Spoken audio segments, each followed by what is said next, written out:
Glomerular diseases. इस video में हम ग्लोमेरुलर डिसीज़ के बारे में जनरल उनकी पैथोजेनेसिस, कोजेस ऑफ नेफ्रोटिक और नेफ्राइटिक सिंड्रोम और जो नेफ्रोटिक और नेफ्राइटिक सिंड्रोम में डिफरेंस पढ़ेंगे। तो जो ग्लोमेरुलर नेफ्राइटिस जो शब्द है वो ग्लोमेरुलर डिसीज़ को रिप्रेजेंट करता है। उसके अंतर्गत नेफ्रोटिक और नेफ्राइटिक दोनों सिंड्रोम आते हैं। तो सबसे पहले हम जनरल कैरेक्टर पढ़ लेते हैं, क्या नेफ्रोटिक सिंड्रोम होता है और क्या नेफ्रोटिक सिंड्रोम होता है। तो जो नेफ्रोटिक सिंड्रोम होता है और जो नेफ्राइटिक सिंड्रोम होता है, तो जैसे बात की जाए प्रोटीन यूरिया, तो जो नेफ्रोटिक सिंड्रोम होता है उसमें प्रोटीन का लॉस ज़्यादा होता है, हैवी प्रोटीन यूरिया होती है उसमें, मतलब मोर देन 3 ग्राम पर डे। और जबकि नेफ्राइटिक सिंड्रोम जो होता है उसमें माइल्ड प्रोटीन यूरिया होती है, 3 ग्राम पर डे। अब जैसे जो प्रोटीन यूरिया के बाद हाइपोएल्बुमिनीमिया, जो ब्लड में एल्बुमिन का लेवल कम होता है, तो नेफ्रोटिक सिंड्रोम में चूंकि हैवी प्रोटीन यूरिया है तो उसमें प्रोटीन एल्बुमिन का बहुत अधिक लॉस होता है। तो जो नेफ्रोटिक सिंड्रोम में हैवी प्रोटीन हाइपोएल्बुमिनीमिया प्रेजेंट होगा और जो नेफ्राइटिक सिंड्रोम है उसमें हाइपोएल्बुमिनीमिया अनकॉमन है। तो एडिमा की बात करें, चूंकि यहाँ प्रोटीन का लॉस बहुत अधिक है नेफ्रोटिक सिंड्रोम में और हाइपोएल्बुमिनीमिया है, तो जो हमारा ऑनकोटिक प्रेशर था वो कम हो गया, तो उसकी वजह से मार्क एडिमा, जनरलाइज एडिमा हमें नेफ्रोटिक सिंड्रोम में मिलता है। जबकि जो नेफ्राइटिक सिंड्रोम होता है उसमें माइल्ड एडिमा मिलता है, क्योंकि यहाँ इतना कम ऑनकोटिक प्रेशर कम नहीं हुआ है। जबकि अब जैसे मैकेनिज्म की बात करें, चूंकि यहाँ प्रोटीन का लॉस हुआ तो यहाँ कोलाइडल जो ऑनकोटिक प्रेशर है वो बहुत ही लेस हो जाता है। तो एक ये कोज हो सकता है जनरलाइज एडिमा का। दूसरा कारण ये हो सकता है रीज़न, जैसे सोडियम और वाटर का रिटेंशन होना, तो उसकी वजह से जनरलाइज एडिमा मिलता है। उसके बाद अगर बात करें नेफ्राइटिक सिंड्रोम में, उसमें सोडियम और वाटर का क्या होता है, रिटेंशन होता है। जब हीमेचूरिया की, अब हीमेचूरिया किस में मिलता है, जो नेफ्राइटिक सिंड्रोम है उसमें हीमेचूरिया प्रेजेंट होता है, जबकि नेफ्रोटिक सिंड्रोम जो होता है उसमें अब्सेंट होता है। जो इसी चक्कर में जैसे अपन बोलते हैं कि जो नेफ्रोटिक सिंड्रोम होता है जनरली हमारे यूरिन में हाइलिन कास्ट आती है, तो जो नेफ्रोटिक सिंड्रोम होता है उसमें लिपिड यूरिया होता है। तो अब मैं बताएंगे कि उसमें लिपिड कास्ट मिलती है, जबकि इसमें हिमेचूरिया होने की वजह से यहाँ पर आरबीसी कास्ट मिलती है।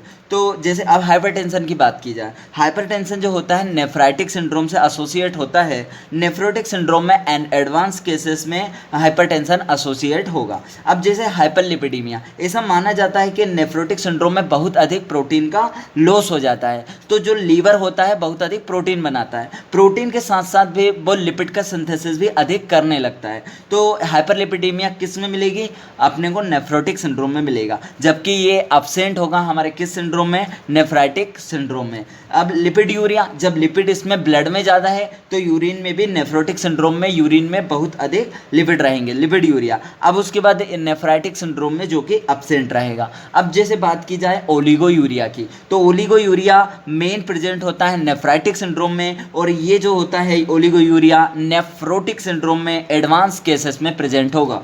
और लास्ट है हाइपरकोगुलेबिलिटी। ऐसा माना जाता है कि जो चूंकि इसमें एल्बुमिन का लॉस हुआ, जो एल्बुमिन का साइज होता है वो जो होता है, एल्बुमिन का साइज छोटा होता है तो वो बाहर चला जाता है यूरिन से, तो हैवी प्रोटीन यूरिया के टाइम, जबकि जो फाइब्रिनोजन हैवी प्रोटीन होते हैं वो नहीं जाते हैं। और साथ साथ हमारे जो एंटी थ्रोम्बिन 3 होते हैं, सब्सटेंस एस, सब्सटेंस सी, जो कि एंटी क्लोटिंग का काम करते थे, तो वो यहाँ से यूरिन से चले जाते हैं, तो लॉस हो जाता है। तो इसलिए हाइपरकोगुलेबिलिटी स्टेट बढ़ जाती है नेफ्रोटिक सिंड्रोम में, क्योंकि फिब्रिनोजन का लेवल भी बढ़ जाता है। तो अलग अलग रीजन रहते हैं, जबकि इसमें ऐसा अब्सेंट रहेगा। जनरल एक बार और कैरेक्टर देखते हैं, प्रोटीन यूरिया नेफ्रोटिक सिंड्रोम जो होता है, हैवी प्रोटीन यूरिया होती है मोर देन 3 ग्राम नेफ्रोटिक सिंड्रोम में, जबकि नेफ्राइटिक सिंड्रोम में माइल्ड प्रोटीन यूरिया होती है। जबकि हाइपोएल्बुमिनीमिया प्रोटीन है तो प्रेजेंट है, नेफ्रोटिक में अनकॉमन है, नेफ्राइटिक सिंड्रोम में। एडिमा की बात की जाएगी तो मार्क एडिमा, जनरलाइज एडिमा मिलता है, ऑनकोटिक प्रेशर बहुत कम हो जाता है और वाटर इनका रिटेंशन, सोडियम का रिटेंशन बढ़ जाता है। जबकि इसमें माइल्ड मिलता है जो कि लूज टिश्यू में मिलता है ओनली। मैकेनिज्म अपने बता दिए, कोलाइड ऑस्मोटिक प्रेशर कम हो जाता है, कोलाइड ऑस्मोटिक प्रेशर को ऑनकोटिक प्रेशर भी बोलते हैं, जो कि कम हो गया है, और सोडियम और वाटर का रिटेंशन बढ़ जाता है। जबकि इसमें मेन मैकेनिज्म जो रहेगी सोडियम वाटर रिटेंशन। अब हिमेचूरिया किस में, नेफ्रोटिक में। हाइपरटेंशन जो रहेगा हिमेचूरिया नेफ्राइटिक सिंड्रोम में, जबकि हाइपरटेंशन जो मेनली नेफ्राइटिक में, नेफ्रोटिक एडवांस केसेस में मिलेगी।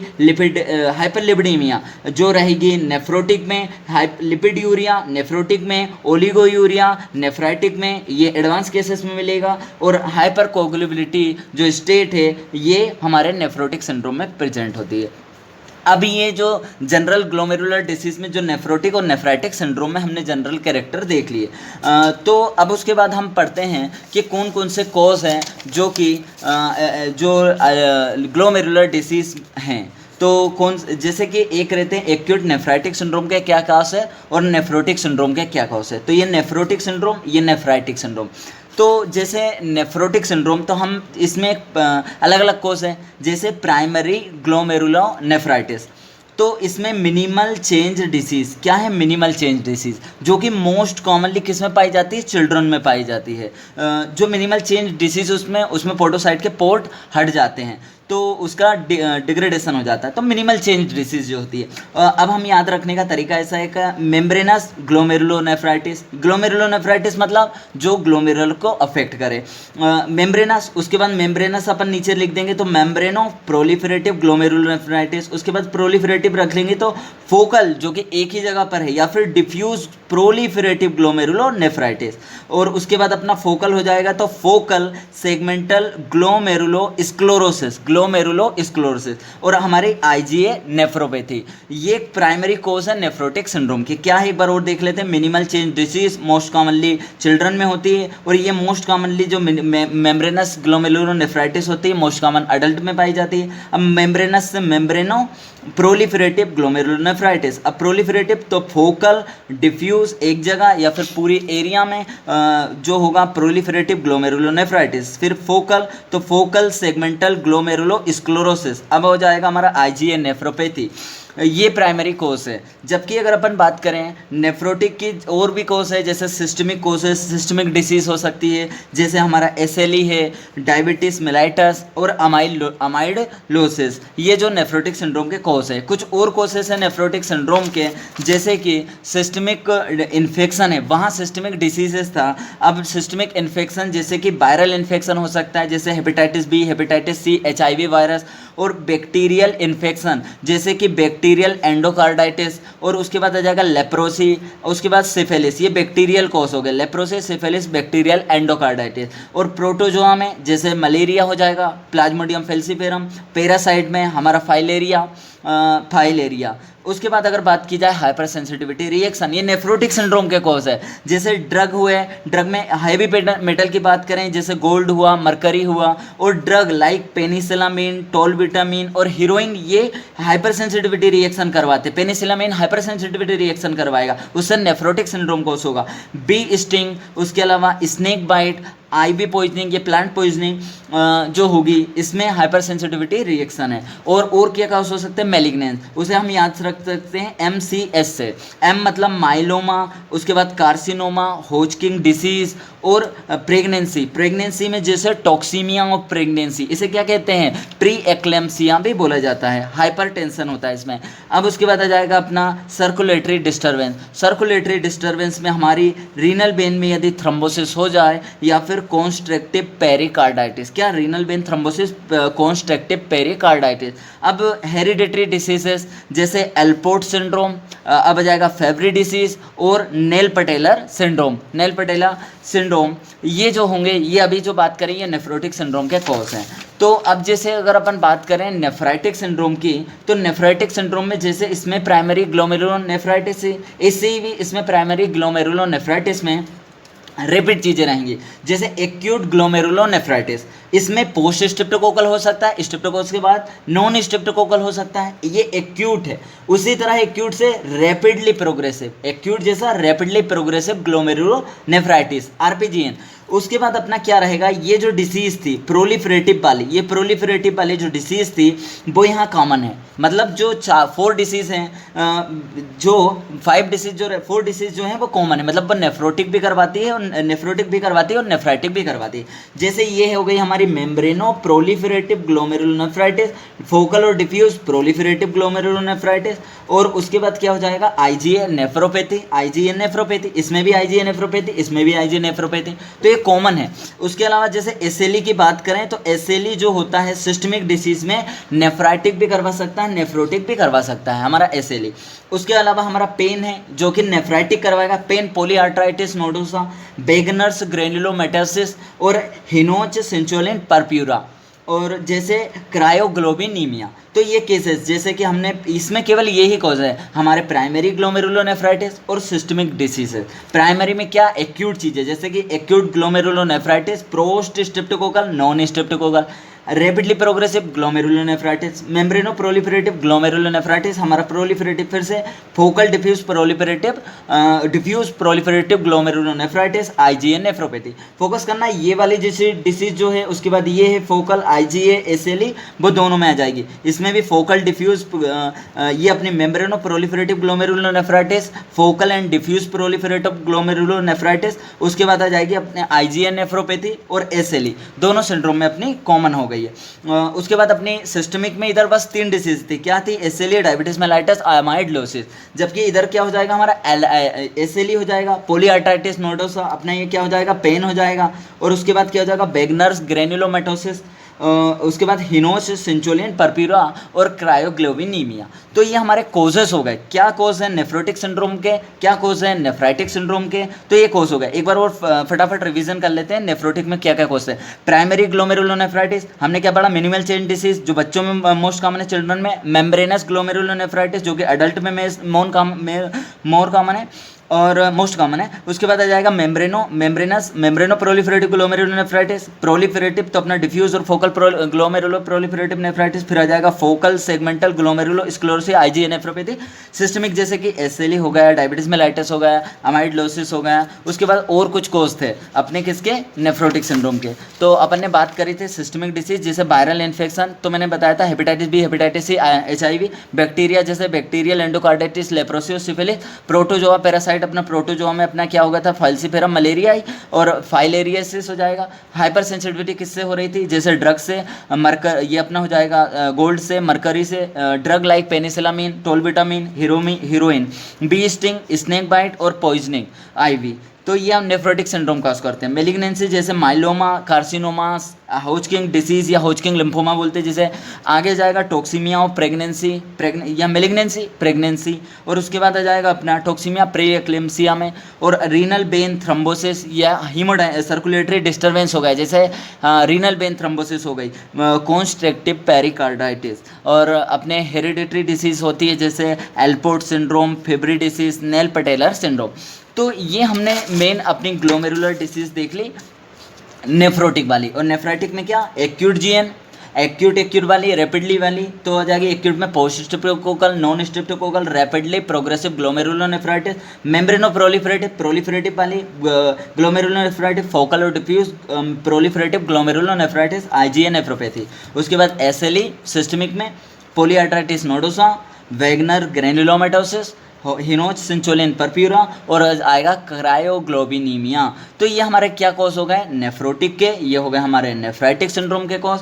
अब हम जो पढ़ लेते हैं मैकेनिज्म, तो किस मैकेनिज्म से जो मैकेनिज्म देख लेते हैं, तो ये मैकेनिज्म जो होती है तो क्या है ये है pathogenic mechanism of glomerular diseases. क्या मैकेनिज्म है, तो 2 तरह से मैकेनिज्म होगी। एक तो हमारी इम्यूनोलॉजिकल मैकेनिज्म है, दूसरी है नॉन इम्यूनोलॉजिकल मैकेनिज्म। तो इम्यूनोलॉजिकल मैकेनिज्म में फोकस करना, तो इम्यूनोलॉजिकल ही मेन है अपनी, मतलब इम्यूनोलॉजिकल में हमारी एंटीबॉडी मीडिएटेड है, एंटीबॉडी मीडिएट हो सकती है जो कि मेन है। उसके बाद आ जाएगी अपनी सेल मीडिएट ग्लोमेरुलर इंजरी हो सकती है जो सेल मीडिएट इम्यूनिटीज़ है। उसके बाद हो सकती है सेकेंडरी पैथोजेनिक मैकेनिज्म।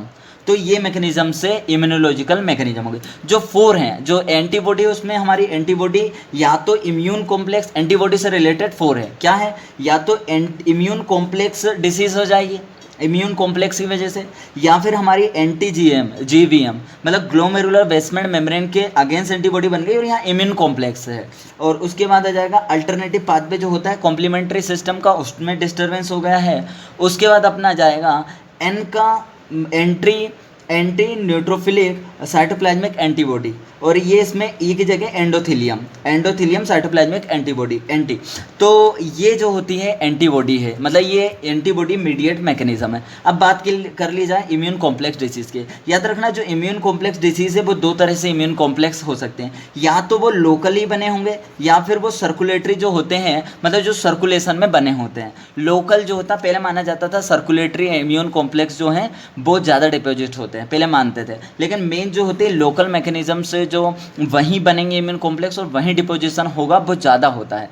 तो अपन बात करेंगे सर्कुलेटरी में, मतलब कहीं दूसरी जगह ब्लड सर्कुलेशन बने और वहाँ जाके डिपॉजिट हुआ, तो मेन मैकेनिज्म लोकल होती है। तो इसमें क्या क्या डिसीजेस होती हैं इम्यून कॉम्प्लेक्स में, याद रखना, जैसे अभी हमने पढ़ा था, जैसे मेम्ब्रेनस ग्लोमेरुलोनेफ्राइटिस, फिर मेम्ब्रेनो प्रोलिफरेटिव ग्लोमेरुलोनेफ्राइटिस, उसके बाद आईजीए नेफ्रोपैथी, तो आईजीए नेफ्रोपैथी, और लास्ट है अपनी acute diffuse proliferative glomerulonephritis. Focus करना, एक्यूट डिफ्यूज प्रोलिफरेटिव ग्लोमेरुलोनेफ्राइटिस। तो ये इम्यून कॉम्प्लेक्स डिपोजिशन की वजह से होती है।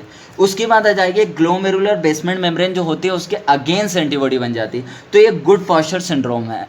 जो गुड पॉस्चर सिंड्रोम है, ये डिसीज जो होती है इसमें ये बेसमेंट मेम्ब्रेन के विरुद्ध एंटीबॉडी बन जाती है, तो ये किडनी को भी बेकार करती है, अपने नेफ्रॉन को, ग्लोमेरुलर बेसमेंट मेम्ब्रेन को, ना केवल किडनी, ये लंग के जो हमारी बेसमेंट मेम्ब्रेन होती है उसमें को भी डैमेज करने का काम करती, क्रॉस रिएक्टिविटी।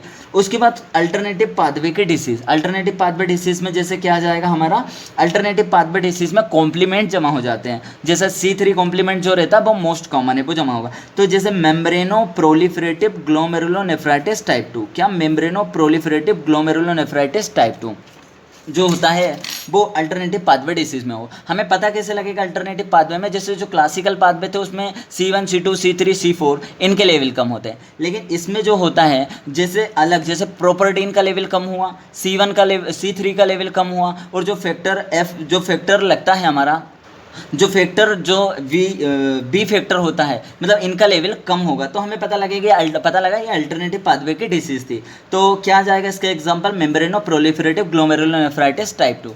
अब जैसे बात करें एन का, एंट्री न्यूट्रोफिलिक, और ये एंटीबॉडी ही है, ये एंटीबॉडी में हमारे A1 2 3 4 चारों, तो anti neutrophilic cytoplasmic antibody, entry endothelium cytoplasmic antibody, इसमें हमारा हो जाएगा वेस्कुलाइटिस हो जाएगा। उसके बाद यदि बात की जाए, ये हो गया एंटीबॉडी मीडिएट। अब हम बात करें cell mediate glomerular injury, cell mediate glomerular injury है, तो यहाँ पर जैसे पोसी इम्यून ग्लोमेरुलोनेफ्राइटिस, यहाँ एंटीबॉडी नहीं है, बहुत कम इम्यूनिटी है, और हमारी कौन सी इम्यूनिटी है, सेल मीडिएट इम्यूनिटी है। तो पोसी इम्यून ग्लोमेरुलोनेफ्राइटिस ये जो होता है RPGN का टाइप 3 है, RPGN का टाइप 3 है। अब उसके बाद याद रखना, मतलब जैसे सेकेंडरी पैथोजेनिक मैकेनिज्म हो गई अपनी एंटीबॉडी इमीडिएट, सेल मीडिएट। अब सेकेंडरी पैथोजेनिक मैकेनिज्म क्या होती है, जैसे न्यूट्रोफिल है वो इंजरी करा सकती है अपने साइटोकाइन निकला के, और जैसे कि मैक्रोफेज है, मोनोक्लोनल सेल है, वो डैमेज कर सकती है ग्लोमेरुलर को। माना जाता है कि मेसेंजर सेल भी डैमेज कर सकती है अपनी नेफ्रॉन को, ग्लोमेरुलर को, और जैसे कॉम्प्लीमेंट्री सिस्टम डैमेज कर सकता है, कोगुलेशन पाथवे डैमेज करता है। तो ये सेकेंडरी पैथोजेनिक मैकेनिज्म होती है। तो वो वेरियस जो प्राइमरी और जो सेकेंडरी ग्लोमेरुलर डिसीज होते हैं वो करवा सकती है, ये जो सेकेंडरी पैथोजेनिक मैकेनिज्म्स की वजह से इंजरी हो सकती है। अब ये जो थे हमारे, ये इम्यूनोलॉजिकल मैकेनिज्म थी। अब आ सकता है अपना non immunogenic mechanism. Non immunological mechanism में क्या हो सकती है, तो हमने इम्यूनोलॉजिकल में पढ़ा था इम्यून कॉम्प्लेक्स की वजह से, anti GBM antibody, alternative pathway disease, उसके बाद N का और AE का, और उसके बाद आ जाएगा सेल मीडिएट एंटीबॉडी के चारों, सेल मीडिएट हो जाएगा। उसके बाद हो जाएगा सेकेंडरी पैथोजेनिक मैकेनिज्म। अब हम पढ़ते हैं, ये सब इम्यूनोजेनिक मैकेनिज्म थे, अब इम्यूनोजेनिक मैकेनिज्म थे। अब हम पढ़ रहे हैं नॉन इम्यूनोलॉजिकल मैकेनिज्म। तो नॉन इम्यूनोलॉजिकल मैकेनिज्म में क्या हो सकता है, अपने को देखना मेटाबॉलिक डिसीजेज। मेटाबॉलिक डिसीजेज जैसे हमें पता हैगा कि डायबिटिस नेफ्रोपैथी, डायबिटिक नेफ्रोपैथी और फेब्री डिसीज, ये इसमें क्या हो जाता है, एंजाइम का डिफेक्ट है, मतलब ये स्टोरेज डिसीज है अपनी फेब्री डिसीज। और डायबिटीज़ मेलाइटस, ये मेटाबॉलिक डिसऑर्डर है। उसके बाद अपना आ जाएगा हीमोडाइनेमिक, हीमोडाइनेमिक में आ जाएगा अपना हाइपरटेंसिव नेफ्रोस्क्लेरोसिस, स्क्लेरोसिस, और यहाँ भी क्या है फोकल सेगमेंटल ग्लोमेरुलस स्क्लेरोसिस, ये भी क्या है स्क्लेरोसिस है। तो फोकल सेगमेंटल ग्लोमेरुलो स्क्लेरोसिस, यहाँ भी हाइपरटेंसिव नेफ्रोस्क्लेरोसिस, तो ये हीमोडाइनेमिक हो जाएगा। अब डिपोजिशन क्या होगा, एमाइलोइड नेफ्रोपैथी, अमाइलोइड का डिपोजिशन की वजह से। उसके बाद आ जाएगा हमारा इन्फेक्शन, इन्फेक्शन क्या था, मेटाबॉलिक, हीमोडाइनेमिक, डिपोजिशन, इन्फेक्शन, जैसे हेपेटाइट HIV का वजह से नेफ्रोपैथी, इम्यून कॉम्प्लेक्स जैसे सब एक्यूट बैक्टीरियल एंडोकार्डाइटिस, सब एक्यूट बैक्टीरियल एंडोकार्डाइटिस। अब आ जाएगा ड्रग, जैसे एनसेड associate minimal change disease, एनसेड associate minimal change disease, जैसे रहता है कि जो वायरल फीवर होता है उसमें हमें एनसेड नहीं देने, जैसे एस्प्रिन नहीं देनी है, वो रे सिंड्रोम कोस कर सकती है, तो ये मिनिमल चेंज डिसीज होती है ड्रग। उसके बाद आ जाएगा अपनी इनहेरिटेड कोस हो सकते हैं, जैसे नेल पोर्ट सिंड्रोम हो सकता है। उसके बाद हो जाएगा नेल पटेला सिंड्रोम। तो हमने क्या देखी, ये मैकेनिज्म देखी, इम्यूनोलॉजिकल मैकेनिज्म होती है और नॉन इम्यूनोलॉजिकल। तो इस वीडियो में हमने कवर करा कि जो ग्लोमेरुलर डिसीज़ होती है, ग्लोमेरुलोनेफ्राइटिस, उसमें जो होता है उसमें हमने पढ़ा नेफ्राइटिक सिंड्रोम क्या होता है और नेफ्रोटिक सिंड्रोम क्या होता है, मतलब उनके कॉज क्या होंगे। और नेफ्रोटिक सिंड्रोम के कॉज के साथ साथ जो हमारा नेफ्रोटिक और नेफ्राइटिक सिंड्रोम है उसमें अपने डिफरेंट देख लिया, उनके जनरल कैरेक्टर देख लिए। उसके बाद जो पैथोजेनेसिस है या तो इम्यूनोलॉजिकल मैकेनिज्म या नॉन इम्यूनोलॉजिकल मैकेनिज्म से ये एसोसिएट होती हैं। इसके साथ साथ जो ग्लोमेरुलर डिसीज़ है उसको हम एक अलग क्लासिफिकेशन में भी क्लासीफाई कर सकते हैं, जैसे प्राइमरी ग्लोमेरुलर डिसीज़, सिस्टमिक या सेकेंडरी ग्लोमेरुलर डिसीज़। उसके अंदर ये जो होंगे वो एक साथ आ जाएंगे ग्लोमेरुलर डिसीज़ में, नेफ्रोटिक हो चाहे नेफ्राइटिक हो। उसके अलावा जो सिस्टमिक डिसीज़ है वो उनके कॉज एक साथ आ जाएंगे। एक तीसरा भी हो सकता है जो कि इनहेरिटेड था, उसमें एलपोर्ट सिंड्रोम आ जाएगा, नेल पटेलर सिंड्रोम आ जाएगा, या फिर फेब्री डिसीज़ आ जाएगा जो कि इनहेरिटेड है। तो इस तरीके से भी हम क्लासीफाई कर सकते हैं। Thank you.